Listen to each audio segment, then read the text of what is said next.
오늘 주보에 그 제목이 뭐라고 되어 있나요? 네. 여기 너무 밋밋하네요. 그죠? 죄의 용서. 예.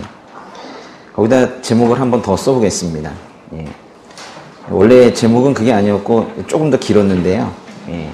원래 제목은 왜 죄인을 용서하실까? 였습니다. 예. 왜 죄인을 용서하실까? 사실 죄를 용서하는 것이 아니라 죄인을 용서하시는 거겠죠. 예. 왜 용서하실까요? 버릇 나빠질 텐데. 네, 인간은 하나님과 인간이 만나는 그 자리, 우리가 성전이라고 하는데요. 그 성전을 지키고 또 잘 섬기는 그런 제사장으로서 아주 처음부터 그렇게 만들어진 존재입니다. 제사장의 역할은 매우 귀한 역할을 하는데요. 하나님 만나는 자리를 지키고 섬기는 것, 이거보다 더 귀한 일이 세상에 어디 있겠어요. 근데 그것을 어떤 특별한 직임을 가지고 있는 사람이 하는 게 아니라 아담부터, 처음부터 이렇게 하나님 만나는 자리를 지키고 섬기는 것이 그게 인간의 기본 책무로 주어진 거예요. 성전이라는 곳, 우리 사경회 때 많이 나눴었는데요. 하나님을 만나는 장소, 하나님을 만나는 곳인데 그 성전이라는 곳에서 또 하나 이루어지는 것이 바로 죄인을 용서하는 것이 거기에서 이루어집니다. 근데 이제 특이한 것은 우리 계시록에 가보면은 계시록에 한번 보실래요? 계시록에 21장 한번 가보세요. 성경 내내 성전 이야기를 하다가 계시록 21장 22절에 보면 나는 도성 안에 성전이 없는 것을 보았습니다. 이는 전능하신 주 하나님과 어린 양께서 도성의 성전이시기 때문입니다. 충격적인 거예요. 예. 원시적인 성전이었던 그 에덴 동산부터 시작해서 계속 하나님 만나는 장소가 나오고 있었는데 갑자기 도성 안에 성전이 없대요. 왜냐하면 하나님과 어린 양 예수께서 바로 그 성전 자체이시기 때문이래요.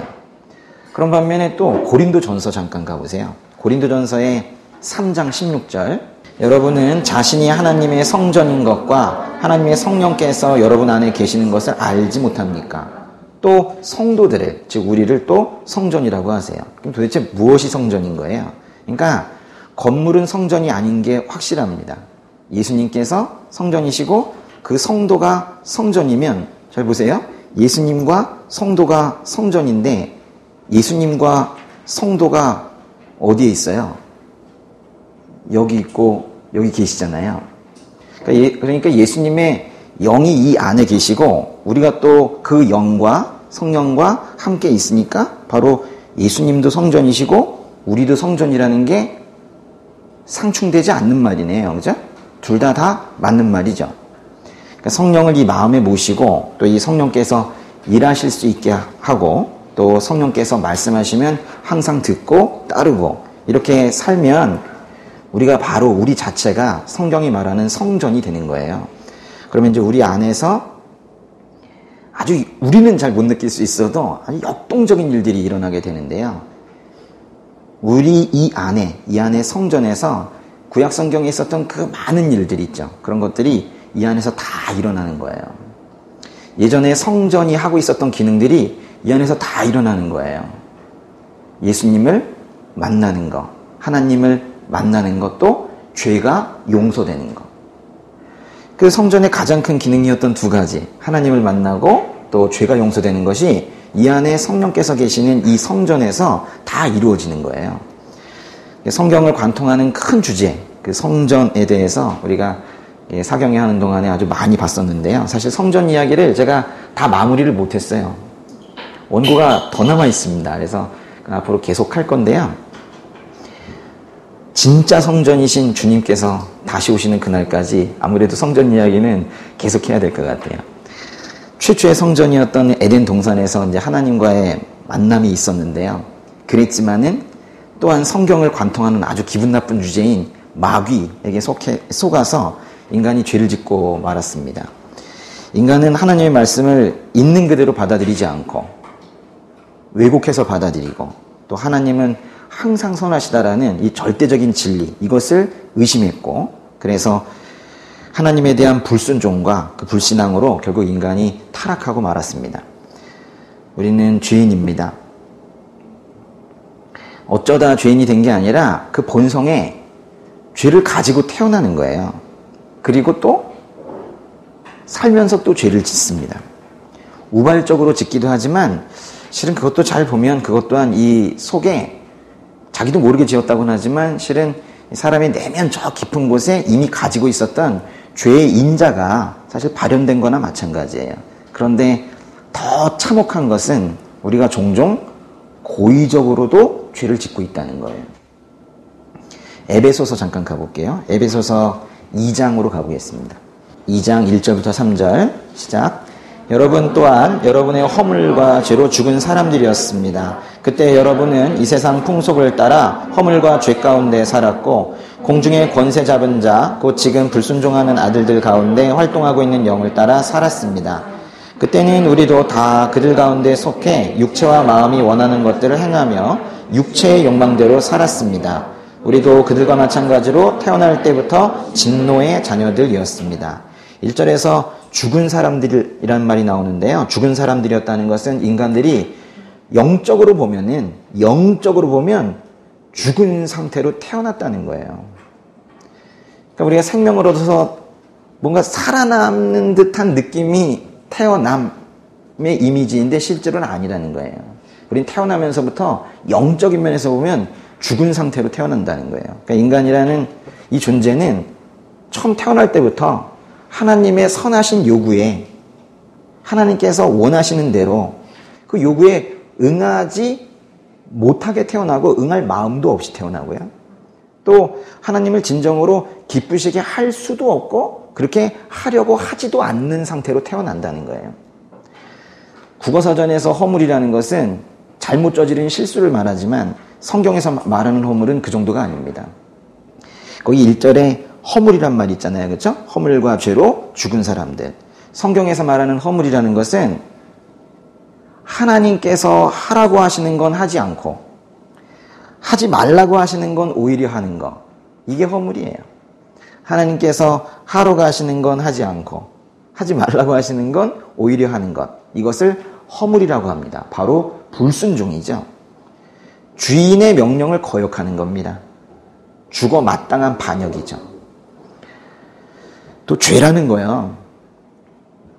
생각으로도 지을 수 있고 말로도 지을 수 있고 사실은 행동으로도 그렇게 지을 수 있습니다. 성경에서는 그 모든 죄를 실은 하나님 앞에 하나님께 대하여 짓는 죄라고 말하죠. 그래서 다윗도 간음죄를 저지르고 나서 내가 오직 주께만 죄를 지었고 주 앞에서 악한 일을 저질렀습니다. 이렇게 고백했었어요.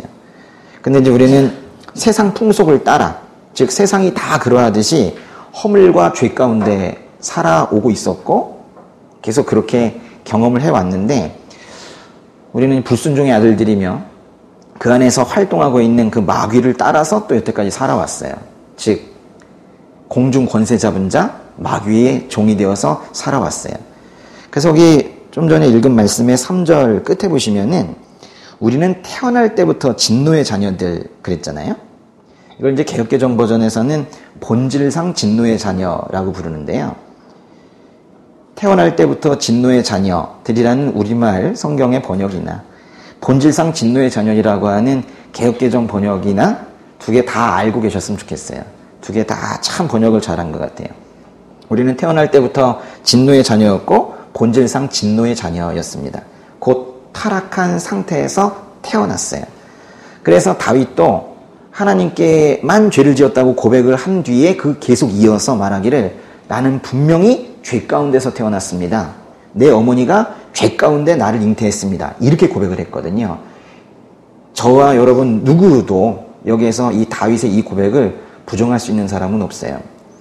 우리가 진노의 자녀라는 것은 하나님께서 아무런 조치도 하지 않으신다면 그냥 자연적인 상태로 놓아두신다면 하나님의 그 뜨거운 진노를 그대로 받아서 바로 멸망할 존재다라는 뜻이에요. 그러니까 우리는 뭔가 조치가 필요한 존재이지 가만히 놓아두면 가만히 놓아둔 상태가 아니라 죽는 거예요. 우리는 하나님의 정죄와 심판을 마땅히 받는 그런 상태로 이 땅에 태어났다는 걸 명심해야 돼요. 그래서 교회를 갈까 말까 고민이 이상한 거예요. 당연히 가야 되는 거죠. 예수님을 믿을까 말까 배부른 고민이죠. 빨리 믿어야 되는 거예요. 소망 없는 상태로 우리가 태어났기 때문에 이건 선택사항이 아니에요. 가만히 있으면 죽는 거예요. 우리는 그 벌레 가득한 그 오물통, 거기서 이제 벗어나기 위해서 변화가 없이는 안 되는 거예요. 우리 삶에 언젠가는 한번, 눈 감기 직전에 반드시 한번 변화가 있어야 돼요. 어떤 변화가 있어야 될까요? 누군가 만나야 됩니다. 그렇죠? 누굴 만나야 됩니까? 예수님을 꼭 만나야 돼요. 그 변화가 없으면, 자연적인 상태가 그대로 유지된다면 우리는 멸망하는 거예요. 너무 어려운 말입니까? 지옥 간다고요. 에베소서 2장 지금 계속 보고 계시는데 4절에서 6절까지도 5절까지만 2절 먼저 읽어볼게요. 그러나 자비가 풍성하신 하나님이 우리를 사랑하신 그 크신 사랑으로 인해 허물로 죽은 우리를 그리스도와 함께 살리셨습니다. 여러분은 은혜로 구원을 받은 것입니다. 그 4절에 그러나라는 접속사가 우리에게 큰 은혜인 거예요. 만약에 3절까지로 우리 그냥 허물과 죄다, 그렇게 태어났다, 그리고 끝났으면 어쩔 뻔했어요. 근데 그러나 자비가 풍성하신, 긍휼이 풍성하신 우리를 참으로 불쌍하게도 여기시는 그런 하나님께서 이 소망 없는 인생들을 구하신 거예요. 허물로 죽은 우리를 5절에 보면 그리스도와 함께 살리신 거예요. 근데 이거는요, 오직 그 4절에 있는 하나님의 풍성하신 자비, 풍성하신 긍휼에 의한 거지, 우리가 무슨 그 자비나 긍휼함 이런 것들을 받을 만한, 그런 걸 얻어낼 만한 어떤 행동이나 성과 이런 걸 냈기 때문은 당연히 아니죠. 우리를 그 더러운 오물통에서 꺼내시고 또 씻기시고 이런 새로운 삶 살게 하신 것은 오직 하나님께서 우리를 불쌍히 여기시고 또 사랑하셨기 때문에 우리를 살리신 거예요. 하나님께서는 우리의 허물과 또 이 우리의 죄가 어떤 건지 잘 아세요. 우리가 어떤 존재인지 잘 아세요. 우리보다 잘 아시죠. 그리고 이제 그 허물과 죄가 하나님과 우리를 갈라놓는 최악의 장벽이라는 것도 누구보다 잘 아세요. 그렇기 때문에 하나님과 인간 사이의 그 분리장벽을 하나님께서 허물어 버리기를 원하시는 거예요. 그래서 죄를 용서하기를 원하시는 거예요. 용서라는 것은 뭡니까? 잘못한 거 마치 잘못하지 않은 것처럼 봐주는 거죠. 빚, 채무 같은 것들을 없애주거나 또는 대신 갚아주는 거죠. 또는 분노할 권리를 포기하는 거죠. 이런 것들이 이제 성경에서 말하는 용서인데요. 우리가 믿는 하나님께서 계속 이걸 하시는 분이세요. 우리가 믿는 하나님이 바로 용서하시는 하나님이십니다. 전 세계 어떤 종교에 용서하시는 신이 있는지 한번 찾아보세요. 혹시 찾으시면 가져와 보세요. 성경에 있는 하나님 말고는 용서하시는 하나님을 말하는 종교가 세상에 없습니다. 창세기 4장으로 가볼게요. 창세기 4장 펴보세요. 아담과 하와 사이에서 많은 자식들이 태어났습니다. 자식이 자식을 낳고 또 자식이 자식을 낳을 때 또 다른 자식은 자식의 자식까지 또 낳으면서 아주 매우 빠른 속도로 인구가 늘어나가고 있었는데요. 그 중에서 제일 먼저 태어난 아들 2명의 이름은 가인과 아벨이었습니다. 아벨은 양을 치는 사람이었고 가인은 농사를 짓는 사람이었는데요. 가인과 아벨은 각자의 직업에 맞는 각자의 수확물을 하나님께 제물로 드리면서 제사를 드렸어요. 가인은 땅에서 난 곡식을 제물로 드렸고 아벨은 자기 양떼의 첫 새끼들과 양떼의 기름을 제물로 가져왔습니다. 근데 어떻게 하셨어요? 하나님께서는 아벨이 가져온 제물은 받으시고 가인이 가져온 제물은 인정하지 않으셨어요. 이거는 목축업이 농업보다 낫다라는 말을 하는 것도 아니고 동물을 제물로 드리는 게 곡식을 제물로 드리는 것보다 낫다고 말하는 것도 아니에요. 왜 하나님께서 가인의 제물을 인정하지 않으시고 아벨이 드린 제물만 받으셨는가요? 한번 읽으시면서 그 다음 거 읽으시면서 계속 보시는데 어디부터 읽으실까요? 3절부터 한번 읽어볼게요. 3절부터 8절까지 한번 읽어보겠습니다. 창세기 4장 3절부터 8절 시작. 세월이 흐른 후 가인은 땅에서 난 것을 여호와께 제물로 가져오고 아벨은 자기 양떼의 첫 새끼들과 양떼의 기름을 제물로 가져왔습니다. 여호와께서 아벨과 그의 제물은 인정하셨으나 가인과 그의 제물은 인정하지 않으셨습니다. 가인은 몹시 화가 나서 고개를 떨구었습니다. 그러자 여호와께서 가인에게 말씀하셨습니다. 왜 화가 났느냐? 왜 고개를 떨구었느냐? 만약 내가 옳다면 어째서 얼굴 들지 못하느냐? 그러나 내가 옳지 않다면 죄가 문 앞에 도사리고 있을 것이다. 죄가 너를 지배하려 하니 너는 죄를 다스려야 한다. 가인이 자기 동생 아벨에게 말해 그들이 들에 나가 있을 때 가인이 일어나 그의 동생 아벨을 쳐서 죽였습니다. 하나님께서 가인의 제물을 받지 않으신 이유가 뭐래요? 거기 보시면 6절과 7절을 보시면은 하나님께서 가인에게 너 왜 화났니? 라고 물어보시죠. 그러시면서 죄가 짐승처럼 문 앞에 도사리고 있다가 마치 이제 문틈에서 이렇게 잡아먹으려고 보고 있는 거예요. 이렇게 도사리고 있다가 너를 지배하려 하니 너는 거꾸로 죄를 다스려라 이렇게 명령을 내리셨는데도 불구하고 그 다음 절에 보면 가인은 결국 죄라는 짐승에게 덥석 물려가지고 들에 나가서 동생 아벨을 쳐서 죽이고 말죠.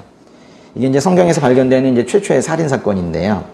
하나님께서 자신이 드린 제물을 받지 않았다고 바로 이렇게 분노에 차서 사람까지, 그것도 동생까지 죽이는 걸 보면 아마도 제물을 드리려고 했던 그 순간에도 하나님을 향한 마음이 정결하지는 않았던 것 같아요. 하나님께서 가인의 제물을 인정하지 않으신 것처럼 하나님께서는 제물만 드린다면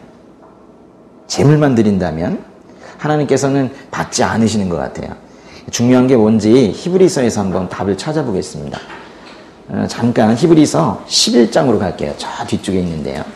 히브리서 11장 1절은요. 우리 개역개정 버전에서는 믿음은 바라는 것들의 실상이요 보이지 않는 것들의 증거니 라고 하고 있고 대부분 그렇게 외우고 계시는데 우리말 성경 한번 읽어보겠습니다. 믿음은 바라는 것들의 실체이며 보지 못하는 것들의 증거입니다. 성경의 믿음은요. 거의 수식을 일단 뛰어넘고 보시면 좀 더 이해하기가 좋은데 믿음은 실체, 실상이고요. 또 하나는 보지 못하는 것들의 증거입니다. 그러니까 믿음은 뭐와 뭐래요? 실체이며 증거입니다.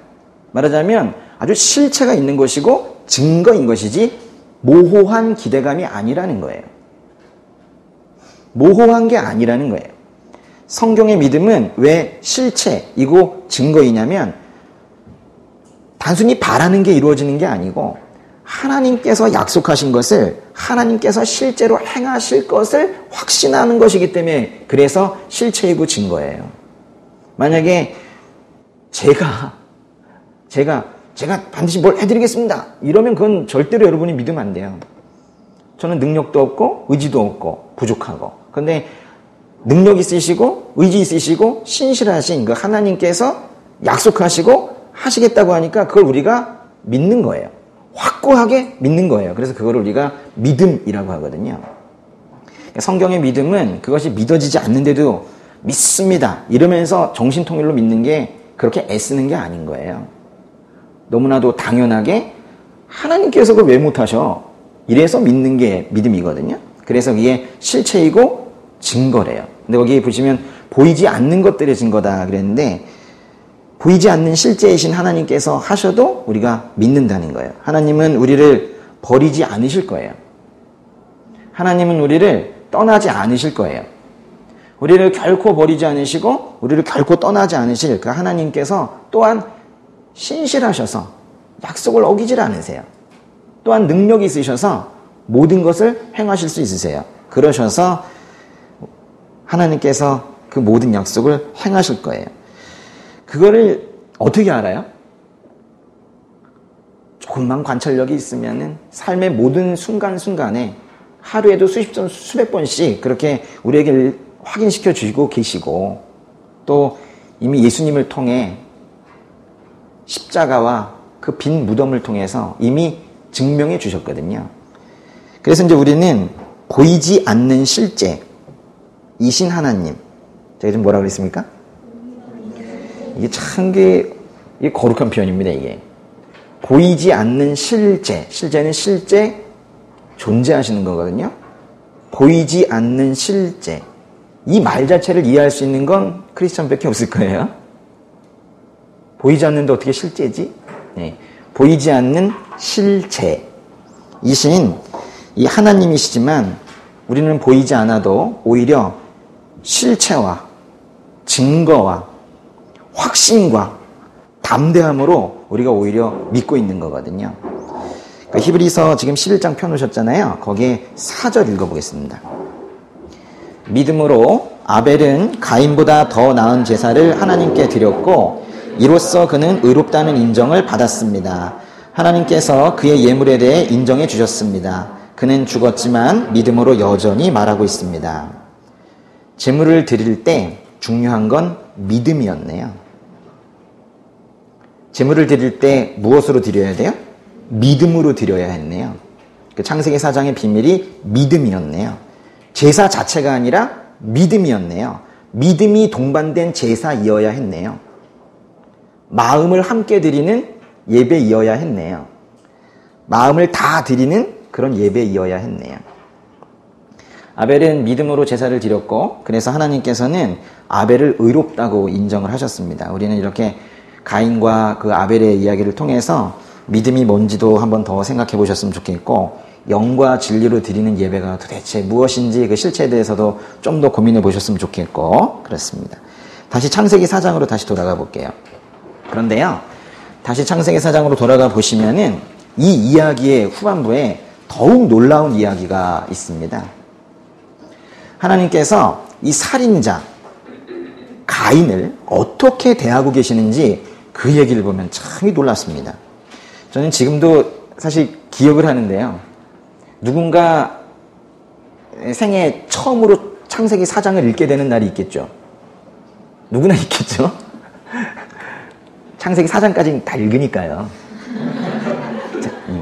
네.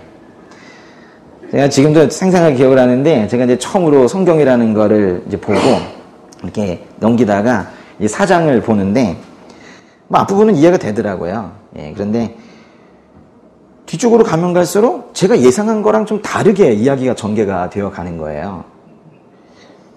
좀 그래 놀랐던 경험이 있습니다. 그 뒤에 얘기 아십니까? 가인한테 너무 잘해주는 것 같은 거예요. 보세요. 창세기 4장 9절부터 보시는데요. 4장 9절만 일단 한번 읽어보세요. 여호와 하나님께서 가인에게 말씀하셨습니다. 네 동생 아벨이 어디 있느냐? 가인이 말했습니다. 모릅니다. 제가 동생을 지키는 사람입니까? 하나님께서 동생이 어디 있냐?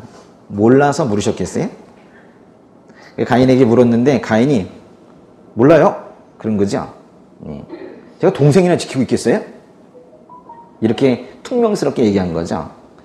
자기의 그 죄악에 대해서 절대로 좀 뉘우치지 않고 있는 거예요. 그 다음에 12절까지 읽어볼게요. 여호와께서 말씀하셨습니다. 내가 무슨 짓을 저질렀느냐? 내 동생의 피가 땅에서 내게 울부짖고 있다. 이제 너는 입을 벌려 내 동생의 피를 받은 땅으로부터 저주를 받을 것이다. 네가 땅을 읽어도 다시는 땅이 내게 그 결실을 내주지 않을 것이며 너는 땅으로부터 도망해 떠도는 사람이 될 것이다. 가인이 벌을 받네요. 그죠? 벌을 받는데 아벨의 피가 땅에서부터 울부짖고 있기 때문에 가인이 땅을 경작해도 결실이 제대로 나지 않을 거래요. 또 어떤 벌을 받았습니까? 떠돌아다녀야 되나 봐요. 더 이상 한 곳에 오래 살 수도 없게 되었습니다. 이 벌이 무거워 보이나요? 지금 살인을 저질렀는데 농사를 지어도 잘 되지 않고 또 오랫동안 한 군데 정착해서 살 수도 없고 이런 벌을 받았어요. 이 벌은 합당한가요? 약한가요? 살인을 했는데 사형을 시키지 않아요. 얼핏 보기에는 지금 가인이 저지른 그 죄에 비해서는 가벼운 처벌처럼 보이지만 뭐 실은 그리 가벼운 것 같지는 또 않기도 하고요. 가인은 이제 하나님으로부터 멀어질 뿐만이 아니라 지금 어디로부터 멀어지는 거냐면 늘 우리가 어쩔 수 없이 중력에 의해서 딛고 살아야 되는 이 땅 있죠. 땅으로부터 멀어지게 됐다는 거예요. 딛고는 있는데 자꾸 나를 밀어내는 거죠. 늘 도망자와 방랑자의 모습으로 그렇게 살아야 한다는 거예요. 그래서 가인이 자기 벌이 너무 무겁다고 말해요. 13절부터 15절까지 보겠습니다. 가인이 여호와께 말했습니다. 보십시오. 제 벌이 너무 무거워 견디기 어렵습니다. 오늘 주께서 저를 이 땅에서 쫓아내셔서 주의 얼굴을 볼 수 없게 때문에 제가 이 땅에서 도망에 떠도는 사람이 될 것입니다. 저를 만나는 사람들은 모두 저를 죽이려 들 것입니다. 여호와께서 그에게 말씀하셨습니다. 그렇지 않을 것이다. 누구든 가인을 죽이는 사람은 7배로 복수를 당할 것이다. 그리고 여호와께서 가인에게 한 표를 주셔서 누구를 만나든 그가 가인을 죽이지 못하게 하셨습니다. 가인은 자신에게 내려진 벌이 뭔지 명확하게 알게 됐어요. 그 14절에 보시면은 가인은 이 땅에서 쫓겨나 그 소외된 인생으로 그렇게 이제 살아가게 되었고, 그래서 사람들이 기본적으로 느끼게 되는 감정이 소외감이에요. 예수님 모르는 사람들은 늘 지독한 소외감과 외로움에 빠져 살잖아요. 또 하나님의 얼굴을 볼 수 없게 됐고, 이 땅에서 도망에 떠도는 사람, 즉 도망자와 방랑자로 살아가게 될 것을 이제 알게 된 거예요. 그렇게 하나님을 떠난 인생이 되자 가인이 곧 느끼게 된 감정이 두려움이에요. 아주 극도의 두려움을 지금 가지게 된 거예요. 거절감과 질투와 분노로 이 살인까지 저질렀던 가인이 이제는 큰 두려움에 빠지게 되는데요. 그 사이에 많은 사람들이 태어나게 됐고, 이제 그들이 살인자인 이 가인을 거리에서 만나게 되면 가인을 오히려 죽이려 들 거라는 거예요. 가인이 그게 예상이 되는 거예요. 그래서 하나님께서 저를 죽이지 않으셨지만, 제가 살인을 했어도 저를 죽이지 않으셨지만 사람들이 결국 저를 죽일 겁니다. 이렇게 두려워하고 있는 거예요. 이러면서 이제 벌벌 떨고 있는데 하나님께서 15절에서 뭐라고 말씀하셨어요? 15절 다시 한번 읽을게요. 여호와께서 그에게 말씀하셨습니다. 그렇지 않을 것이다. 누구든 가인을 죽이는 사람은 7배로 복수를 당할 것이다. 그리고 여호와께서 가인에게 한 표를 주셔서 누구를 만나든 그가 가인을 죽이지 못하게 하셨습니다. 하나님을 만나기 전의 인생관으로는 제가 그랬었는데, 제가 좀 놀랐다는 게 15절이었었어요. 이해가 될 수 없었던 그런 말씀이 바로 15절인데요. 하나님께서는 다른 사람이 가인을 죽이면 7배로 복수를 당할 것이라고 약속하시는 거예요. 그리고 가인에게 한 표를 주셨는데 다른 사람들이 다 볼 수 있도록, 아마도 그 표가 아주 보일 수 있는 그런 표였을 거예요. 어떤 모양인지는 뭐 나오지 않지만요. 그래서 이제 사람들로 하여금 가인을 죽이지 못하게 하셨습니다. 그러니까 이런 거예요. 가인이 살인을 했지만 살인자를 죽이지 않으시고 오히려 살해당할까봐, 다른 사람들에게 죽음을 당할까봐 보호하시는 거예요. 근데 이런 하나님의 대응, 이런 하나님의 모습이 자연스러우신가요? 저는 놀랬다니까요. 저만 그런가요?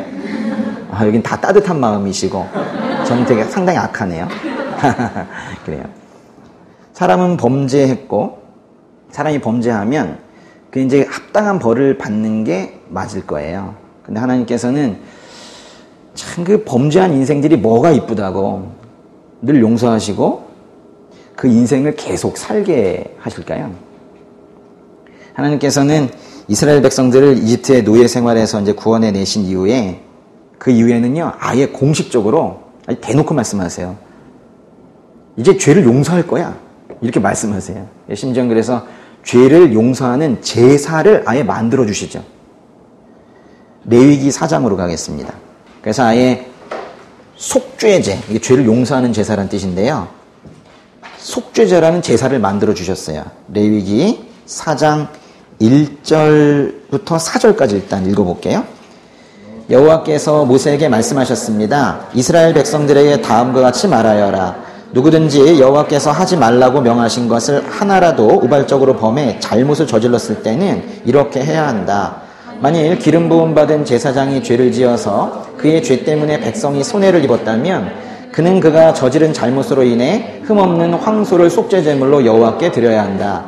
그는 그 황소를 회막문 여호와 앞으로 가져가 그 머리에 손을 얹는 의식을 행하고 여호와 앞에서 잡아야 한다. 뭔가 죄를 지었을 때 제물을 가져와서 안수를 하는 뭐 이런 모습인데요. 또 13절, 14절도 읽어볼게요. 만일 이스라엘 온 회중이 우발적으로 죄를 지었고 당시에는 공동체가 죄를 깨닫지 못했을지라도 여호와께서 하지 말라고 명령하신 것을 행했다면 그들은 죄를 지은 것이다. 그들이 저지른 죄를 깨닫게 되면 회중은 솥대 가운데서 황소를 속죄제물로 드려 회막 앞으로 끌고 와야 한다. 그리고 15절에 보시면 거기에도 손을 얻는 의식을 행하고 황소를 잡는 말씀이 나와요. 이렇게 지금 이제 두 부분을 읽었는데 뭐가 차이가 있는 것 같아요. 앞부분은 이제 제사장이 죄를 지었을 때 얘기고 뒤쪽은 공동체가 죄를 지었을 때예요. 다른 어떤 경우보다도 제사장이 죄를 지은 것, 또 공동체가 전체적으로 죄를 지은 것, 누구도 브레이크를 걸지 않은 것. 이제 이런 것은 가장 큰 것이기 때문에 제물 중에서도 가장 큰 황소를 지금 제물로 드리도록 하고 있는 건데요. 그 황소의 머리에 손을 얹는 의식을 행하고, 즉 안수를 하고 황소를 잡아야 되는데요. 그때 이 백성의 죄가 황소 그 제물에게 전가된다, 옮겨진다라고 지금 말씀하시는 거예요.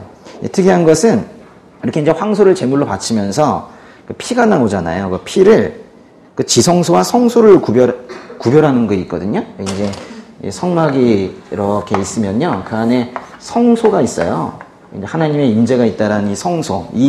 여기도 이제 두 개가 있는데요. 일단 성소가 있고 또 지성소가 있고 그래요. 근데 요 사이에 있는 커튼 같은 것들을 우리가 이제 휘장이라고 하는데 여기다가 또 피를 뿌리라는 그런 말씀을 거기 또 해놓으셨어요.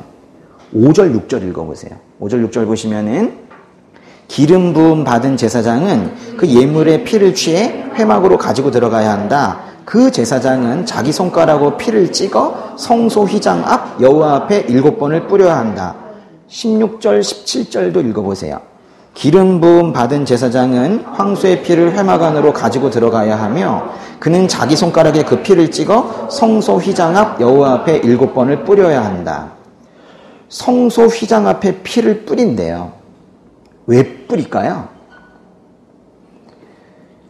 죄는 결국 하나님의 성소를 더럽힌 거거든요. 죄라는 것은 하나님의 성소를 더럽힌 거예요.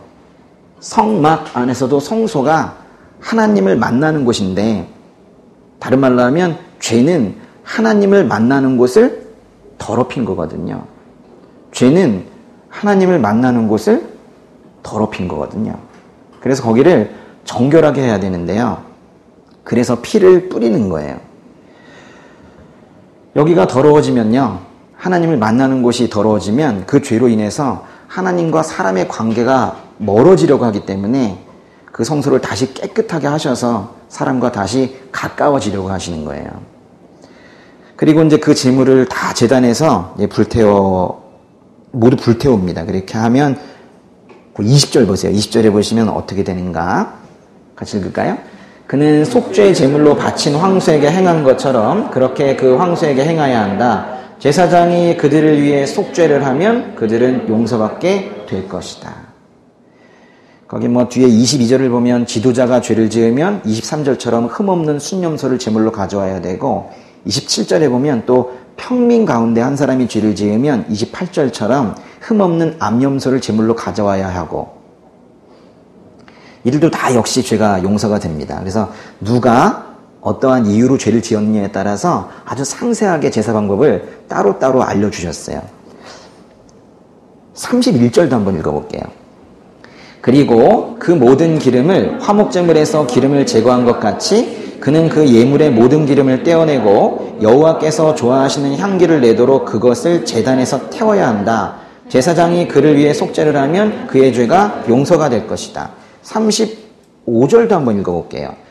그는 그 모든 기름을 화목제물에서 기름을 제거한 것 같이 이 예물의 모든 기름을 떼어내야 한다. 제사장은 그것을 제단 위에서 여호와의 화제와 함께 태워야 한다. 제사장이 그가 지은 죄를 위해 속죄하면 그는 용서받을 것이다. 뭔지 잘 모르겠는 말들이 섞여 있기는 해도 죄를 용서하신다. 죄를 용서받는다. 죄를 용서해 줄 거다. 계속 말씀하시죠. 이 제사제도는요, 하나님께서 직접 만들어 주신 건데요. 왜 이런 제사제도를 만들어 주셨을까요? 여러분, 이 제사를 지내면 죄가 용서된다고 했는데 실제로 죄가 용서되는 과정을 한번 생각해 보세요.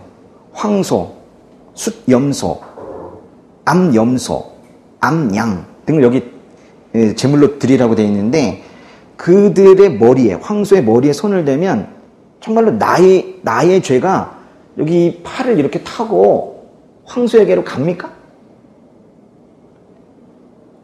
그리고 황소의 흠없음이 또 저에게로 이렇게 이동해 옵니까? 죄의 분자가 이동을 해가지고 갑니까?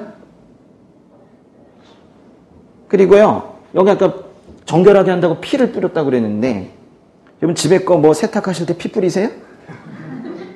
정결을 위해서 피를 뿌린다. 오히려 시간 지나면 꺼먹게 되는데, 좀 이상하단 말이에요. 재물을 태우면 나에게서 재물로 옮겨간 죄가 정말로 다 없어집니까? 그러니까 우리는 이 제사를 통한 어떤 뭐 생물학적인 변화니 화학적인 변화니 이런 것들을 이해할 수도 없고 경험할 수도 없는데요. 여기선 그래서 그런 이게 뭐가 옮겨가느냐 마느냐 이런 게 중요한 게 아니라 중요한 건 이 모든 거를 하나님께서 하라고 하셨다는 거예요. 하나님께서 그렇게 하라고 하시고 그 결과도 약속하셨다는 거예요. 죄의 용서 방식을 하나님께서 정해주셨다는 거예요. 사람의 수준에 딱 맞게. 정말 죄를 용서하고 싶으시다는 거예요. 얼마나 죄를 용서하시고 싶으시면은 구체적으로 어떻게 하라 이렇게 알려주신 거예요. 정말 죄를 용서하고 싶으셔서 틈만 나면 죄를 용서하시려고. 날개로 얼굴만 돌리면 용서하시려고. 뒤만 돌아보기만 하면 용서하시려고. 용서를 채비하고 계시는 그런 분이 바로 하나님이세요. 근데 왜 용서하고 싶으신 거예요? 오늘 계속 얘기하지만 휘장 앞에 그 피 뿌리는 거 생각해보면 정말 제대로 알 수 있어요. 죄로 인해서 하나님과 우리가 분리된 채로 사는 거, 그거 가슴 아파하시는 거예요. 속죄제는 히브리어로 하타하트 이렇게 부르는데요. 잘못 이해하시면 안 돼요. 이 제사를 우리에게 주신 이유는 우리를 정결하게 하는 것에 목적이 있지 않아요. 정결하게 되어서 떠나면 정결이 목적이 아니에요. 죄로 인해 깨어진 그 하나님과의 관계, 우리와 하나님과의 그 거리감, 그거를 회복하는 게 그게 이 죄 용서의 목적이에요. 하나님과의 관계 회복을 위해서 하나님께서는 심지어 죄를 용서하는 제도, 그런 방식까지 만드셔서 어떻게든 자기의 백성의 죄를 지금 용서하고 싶으신 거예요. 그러나 그건 하나님의 마음이시고, 그러나 사람들은 여전히 엇나가는 인생을 살았고 하나님으로부터 계속 멀어져 갔으며 지금도 멀어져 가고 있고요. 그래서 하나님께서는 진노하셨지만은 그 와중에도 화를 참으시고 돌아오라고 회개하라고 계속 끊임없이 그렇게 말씀하셨습니다. 그래도 사람들은 돌아오지 않았죠. 돌이키기만 하면 하나님께서는 아주 딱 용서하시려고 이렇게 마음을 먹고 계시는데 사람들은 왜 그렇게 돌아오지 않을까요? 사람들이요, 하나님 용서한다 하시죠. 뭐 잘못했습니다도 듣지도 않으시고 하나님 이러면 용서하셔야죠. 그렇게 하시려고 지금 하고 있는데 그렇게 그 잘못했습니다 말도 꺼내지 못하고 있죠. 왜 이렇게 사람들은 하나님의 마음을 아프게 하는 걸 즐기나? 예, 하나님의 마음을 아프게 하면서 살고 있을까요?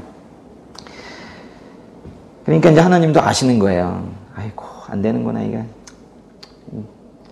스스로 하라고 했더니만 정말 안 되는구나. 예, 그래서 이제 하나님께서 예레미야 예언자를 통해서 매우 특이한 용서의 약속을 하시는데요. 죄인들이 그 자신들의 그 자업자득으로 얻은 그 죄로 인해 또 그 멸망의 결과로 인해 일정 기간 고난은 겪게 되겠지만은 하나님께서는 결국엔 그들을 용서하시리라. 또 그런 약속을 또 하세요. 예레미야 한번 가보겠습니다. 예레미야서예요. 예레미야서 그 33장 3절은 잘 아시죠, 그렇죠?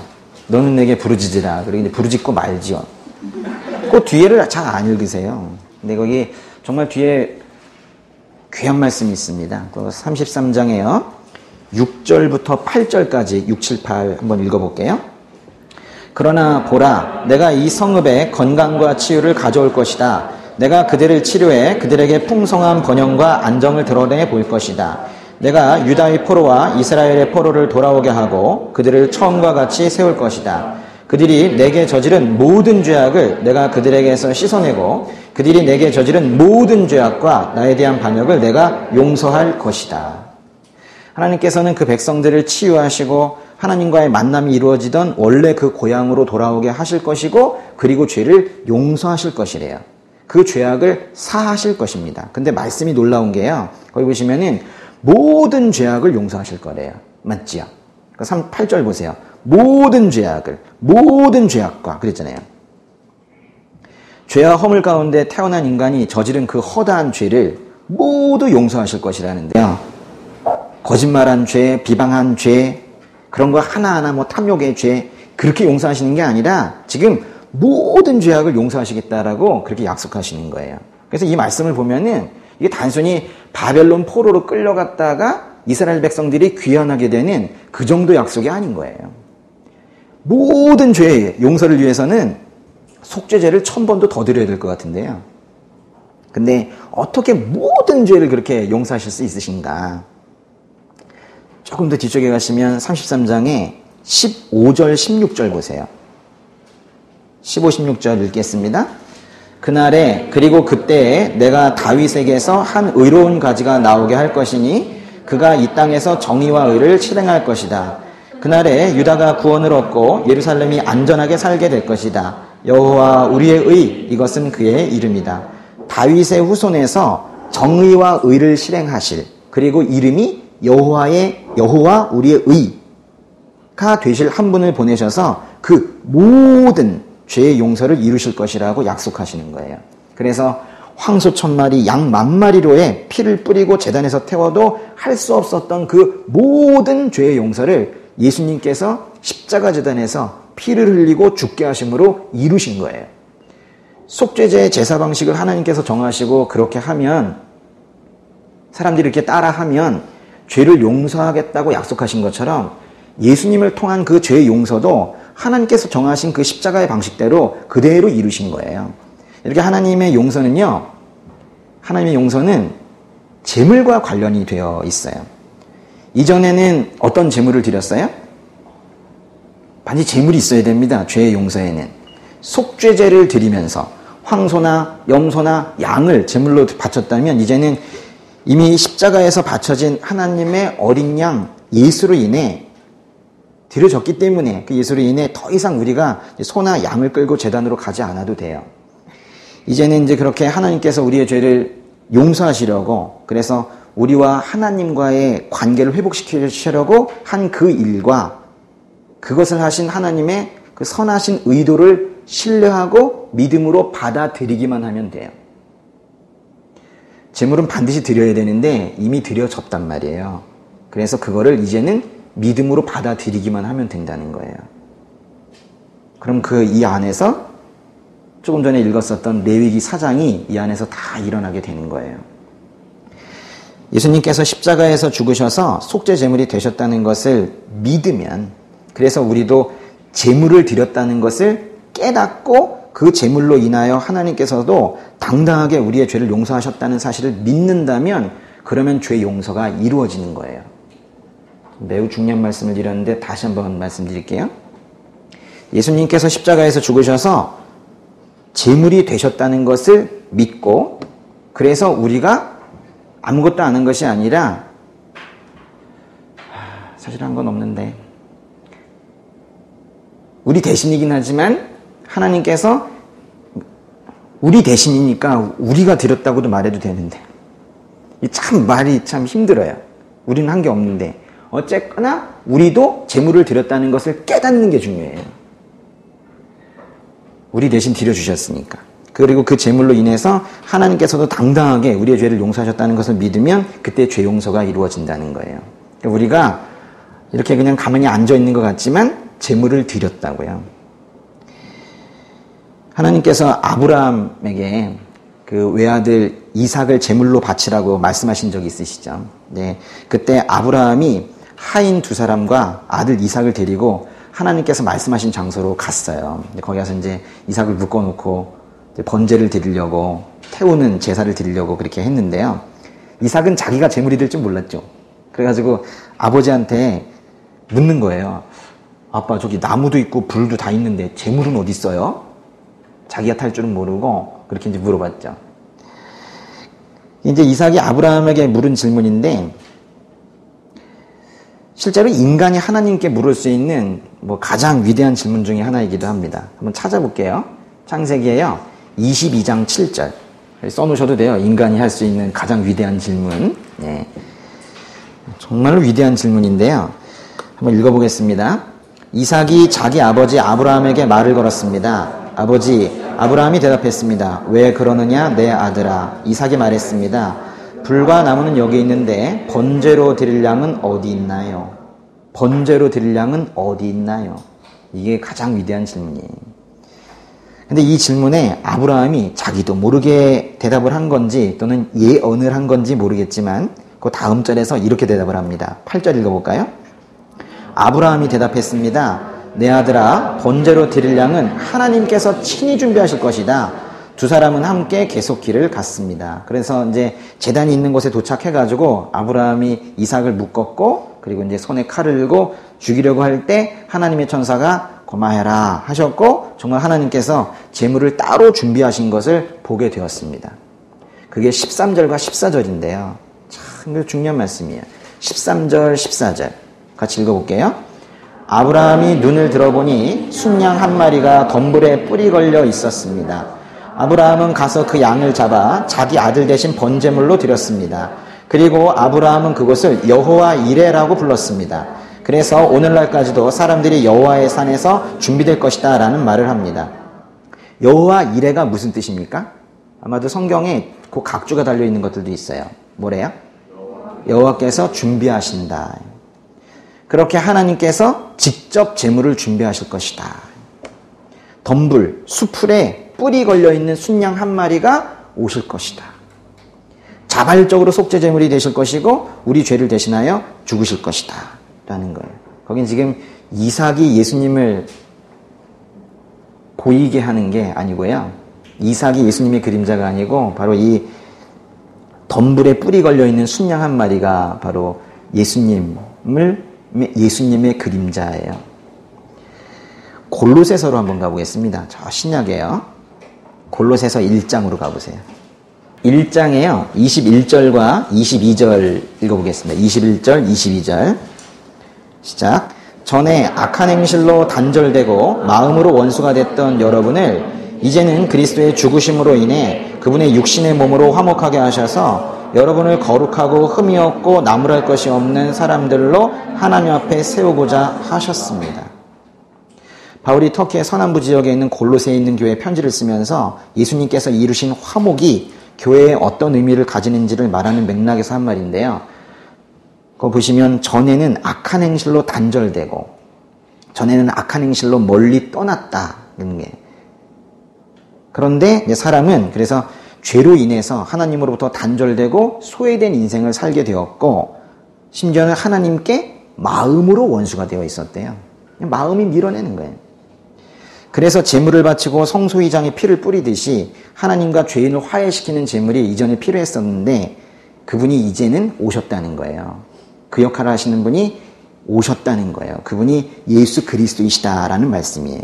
22절 보면요. 21절 시작하는 말은 뭐예요? 전에 그래 시작했죠. 22절은 이제는 그랬죠. 그 전에와 이제는을 비교하면서 말하는 거를 우리가 간증이라고 하는 거예요. 전에는 이랬고 이제는 이랬고 이제는 그리스도의 죽으심으로 인해 그분의 육신의 몸으로 하나님과 화해를 하게 되었고 그래서 하나님 앞에 그 죄인들이 섰을 때 더 이상 죄인의 모습으로 서지 않고 말씀 보시면 거룩하고 흠이 없고 나무랄 것이 없는 사람으로 세워지게 하셨대요. 여호와 이레 무슨 뜻이라고요? 하나님께서 준비하신 거예요. 그러니까 준비하시는 하나님이라는 별칭이 여호와 이레예요. 여호와 이레 하나님께서 준비하신 제물로 인해 직접 준비하신 제물로 인해서 죽어마땅한 우리가 살게 되었고 구원을 얻었고 죄를 용서받았습니다. 골로새서 지금 보고 계시죠? 예.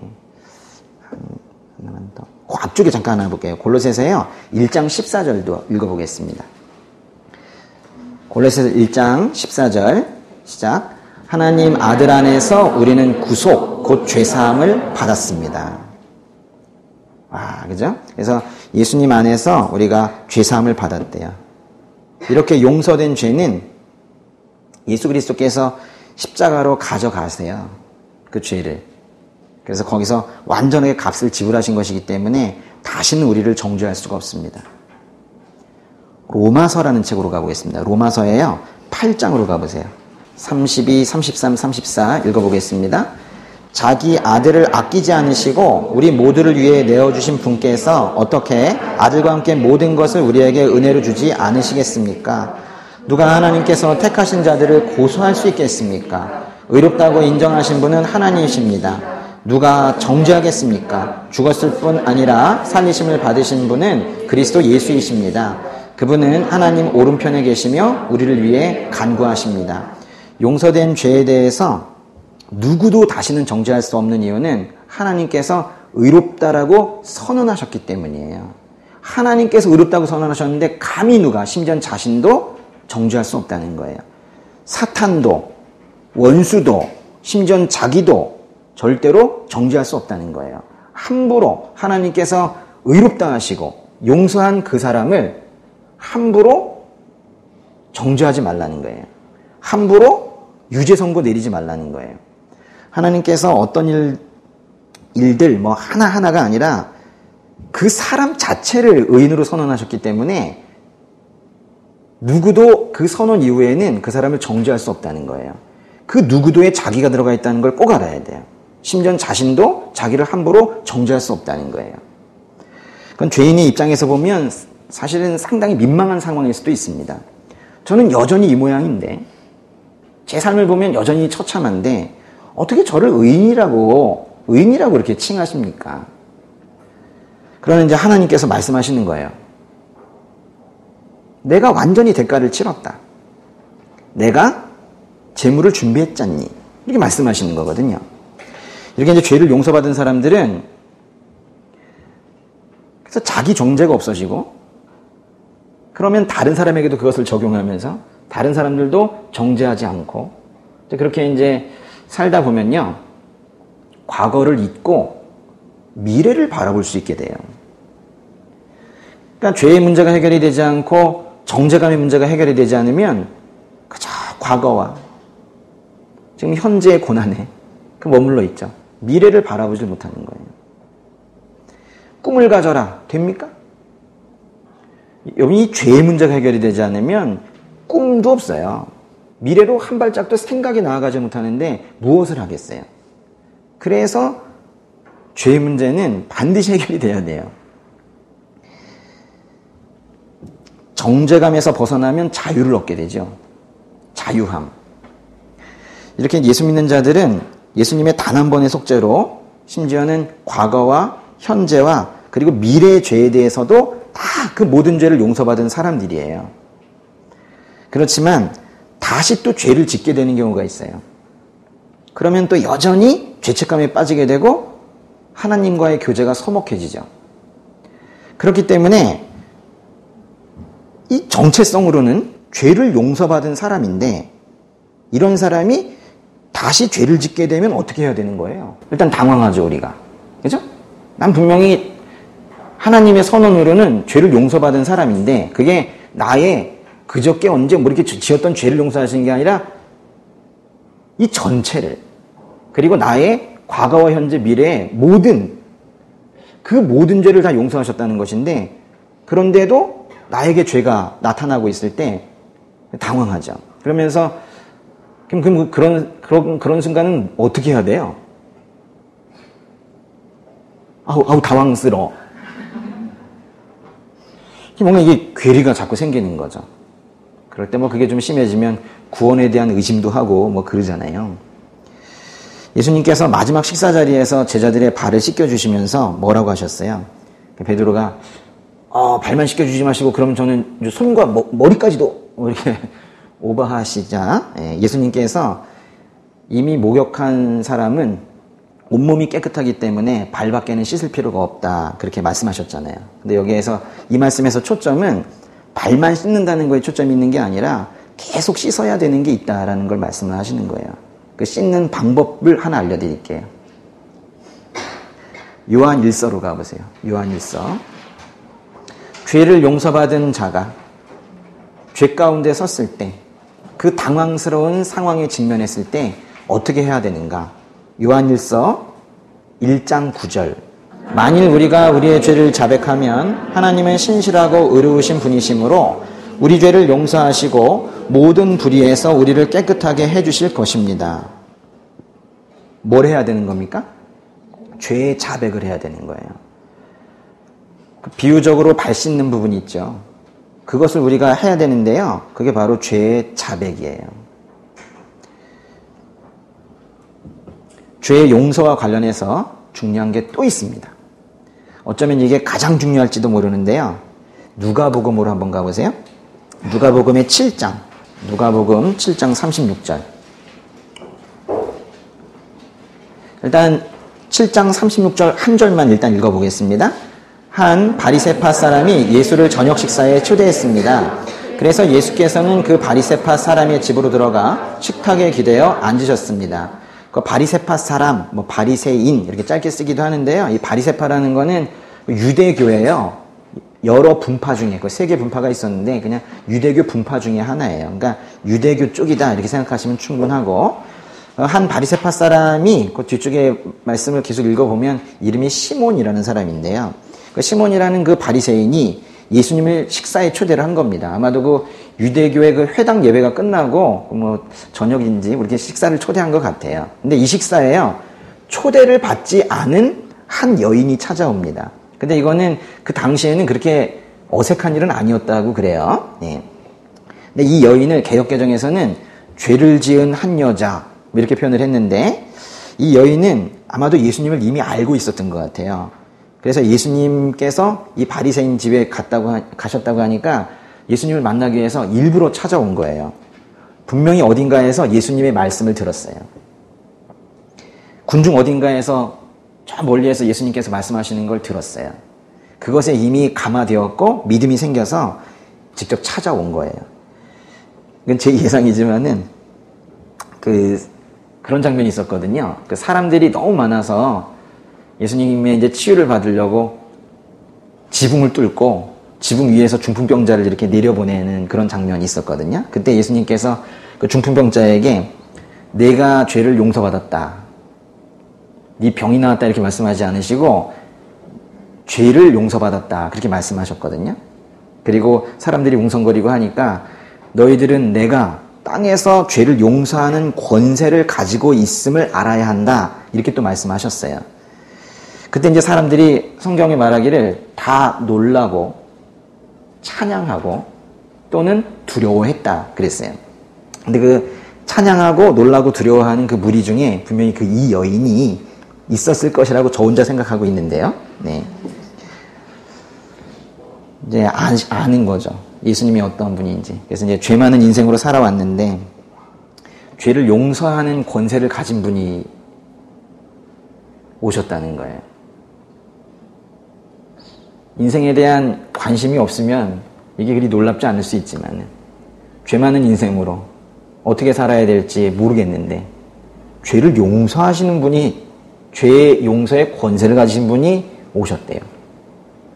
어떻게 안 찾아갑니까? 그래서 찾아간 거예요.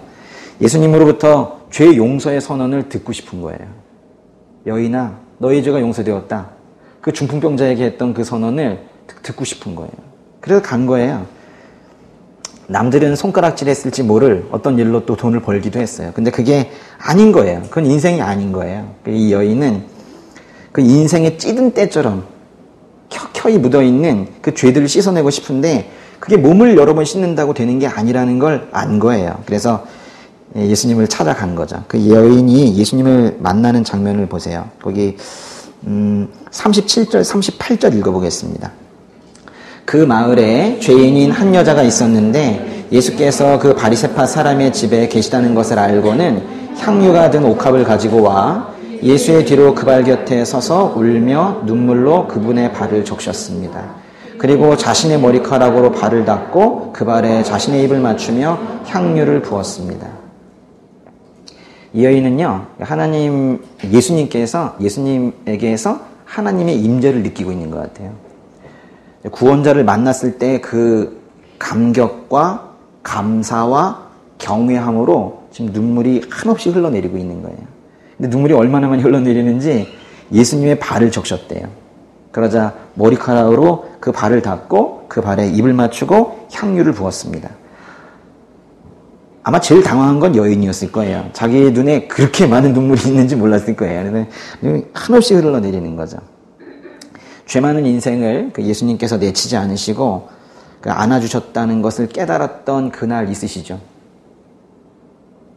이 여인의 삶 말고요. 우리 삶에 이 죄 많은 인생을 왜 이렇게 버리지 않으시고 날 이렇게 안아주셨을까? 왜 이렇게 살려주셨을까? 그 깨달았던 그날 우리가 흘렸던 그 눈물 있잖아요. 그 눈물을 지금 이 예수님의 발에 이 여인이 흘리고 있다는 거예요. 근데 그 집주인이었던 이 바리새인은 그 광경이 그렇게 마음에 들지 않았나 봐요. 아니 이렇게 생각했나 봐요. 아니 저 여인이 부정한 거라는 건 이 동네 소문이 다 나서 알고 있는데 아니 예언자라는 분이 어떻게 그걸 모를까? 이러면서 이제 실망도 하고 지금 그러는 장면인 거예요. 만약에 저렇게 감이 떨어진다면 선지자가 아니겠지. 지금 그러고 있는 건데요. 39절, 40절 읽어볼게요. 예수를 초대한 바리새파 사람이 이 광경을 보고 속으로 말했습니다. 만약 이 사람이 예언자라면 자기를 만지는 저 여자가 누구며 어떤 여자인지 알았을 텐데 저 여자는 죄인이 아닌가? 예수께서 그에게 말씀하셨습니다. 시몬아, 내게 할 말이 있다. 그가 대답했습니다. 선생님, 말씀하십시오. 예수님께서 시몬, 이 바리새인을 얘기하는 건데요. 그 생각을 아시고 그 바리새인에게 아주 분명한 메시지를 담고 있는 한 비유를 들어서 이제 말씀을 해주세요. 이제 41절과 42절인데요. 읽어볼게요. 어떤 채권자에게 빚을 진 두 사람이 있었다. 한 사람은 500데나리온을 또 한 사람은 50데나리온을 빚졌다. 두 사람 다 빚 갚을 돈이 없어 채권자가 두 사람 빚을 모두 없애주었다. 그러면 두 사람 중 누가 그 채권자를 더 사랑하겠느냐? 채권자는 한 명이고 채무자가 두 명인데 금액이 좀 달라요. 근데 둘 다 탕감해줬다는 거예요. 500데나리온은 한 20개월치 급여라고 합니다. 또 50데나리온은 한 2달치 정도 되고요. 근데 돈을 받을 사람이 20개월치 임금 크기의 빚을 진 사람과 또 2달치 임금 크기의 빚을 진 사람의 돈을 모두 탕감해 줬어요. 그러면 둘 중에 누가 더 감동하고 사랑하겠느냐. 예. 그랬더니 43절에 시몬이 대답을 했어요. 뭐라고 대답했습니까? 더 많은 빚을 면제받은 사람이라고 생각합니다. 예수께서 말씀하셨습니다. 내 판단이 옳다. 그렇게 어려운 질문은 아니었거든요. 44절부터 46절까지 읽어볼게요. 그러고 나서 예수께서는 그 여인을 돌아보고 시몬에게 말씀하셨습니다. 이 여인이 보이느냐? 내가 네 집에 들어왔을 때 너는 내게 발 씻을 물도 주지 않았다. 그러나 이 여인은 자신의 눈물로 내 발을 적시고 자신의 머리카락으로 닦아주었다. 너는 내게 입 맞추지 않았지만 이 여인은 내가 들어왔을 때부터 계속 내 발에 입 맞추고 있다.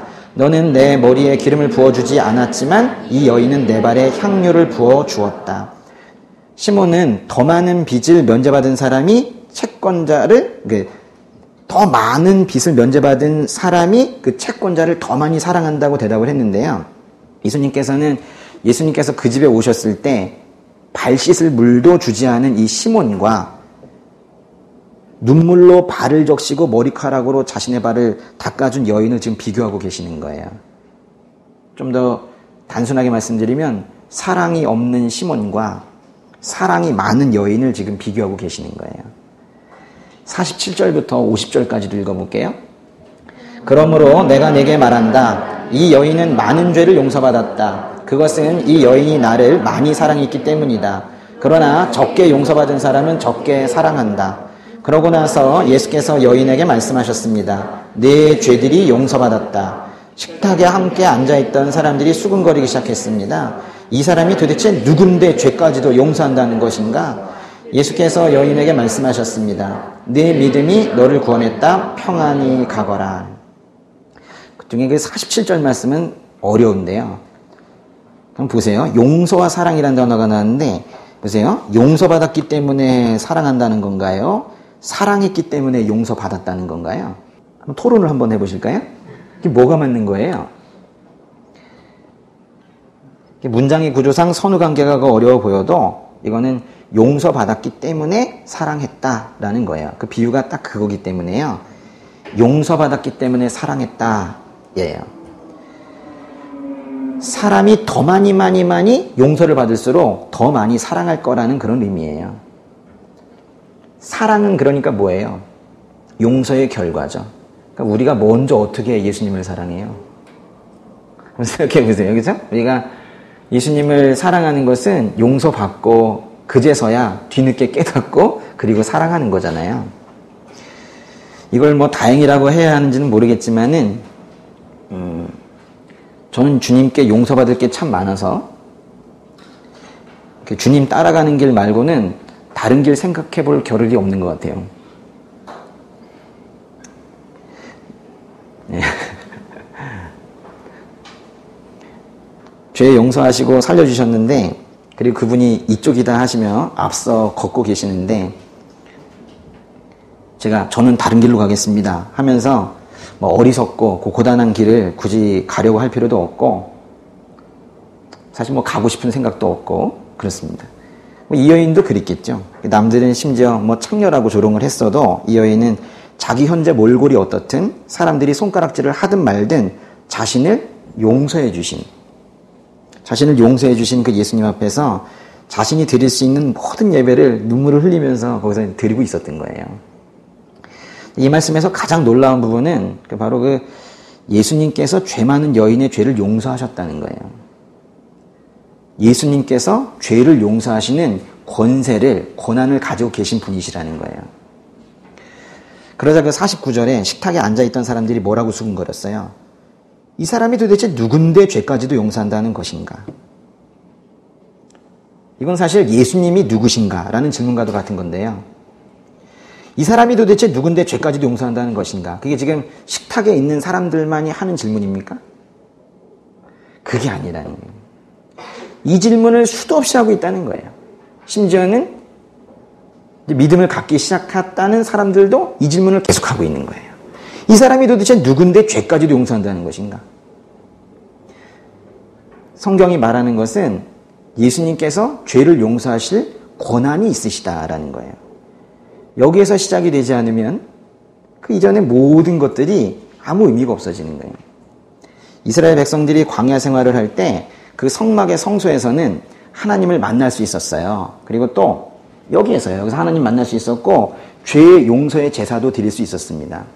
솔로몬이 성전을 지었을 때에도 그때 이거보다는 좀 더 돌로 멋지게 지었겠죠? 그 성전 안에서 하나님 만날 수 있었고 그 성전 안에서 죄의 용서 제사 드렸어요.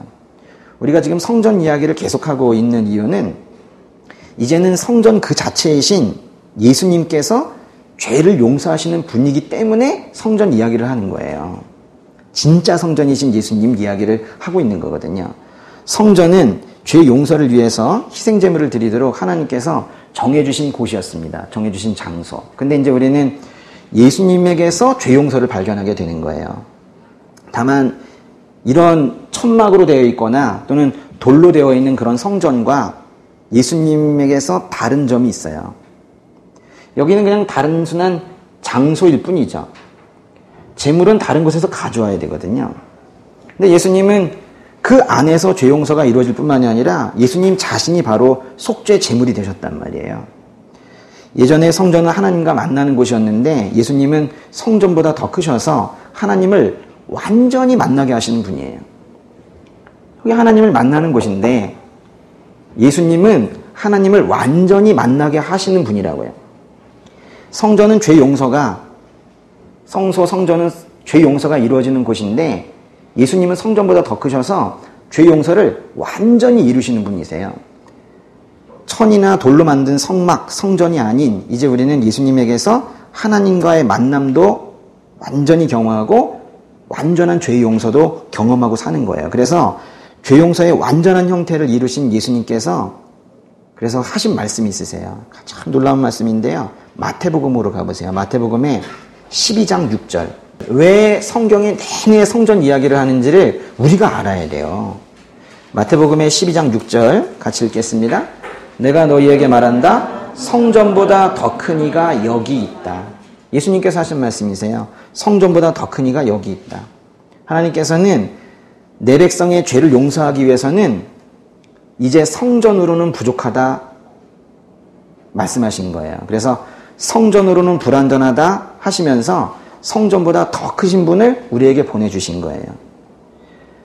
오늘 말씀 쭉 들으시면서 중간중간에 답이 나오긴 했는데 왜 이렇게 이전에는 성막으로 그 다음에 성전으로 그리고 예수님의 십자가로 우리의 죄를 용서하시려고 이렇게 하나님께서 아주 할 일을 이렇게 쓰시는 거예요? 왜 우리의 죄를 이렇게 용서하시는 거예요? 오늘 여러 표현으로 말씀을 드렸지만은 사실은 같이 있자는 거예요. 나랑 좀 같이 있자고. 너와 내 사이에 그 죄라는 방해물 없애고 좀 손 좀 잡고 있자고, 같이 밥 먹자고, 같이 있자고 하시는 거예요. 죄 용서가 우리의 정결이 목적이 아니라고 했어요. 제발 좀 같이 있자고 그러시는 거거든요. 우리 하나님만큼 소박한 분이 없으세요. 참 좋으신 분이세요. 우리에게 뭔가를 요구하지 않으세요. 우리의 손에 들려있는 뭔가도 요구하지 않으시고 좀 같이 있자고 하시는 거예요. 기도하겠습니다.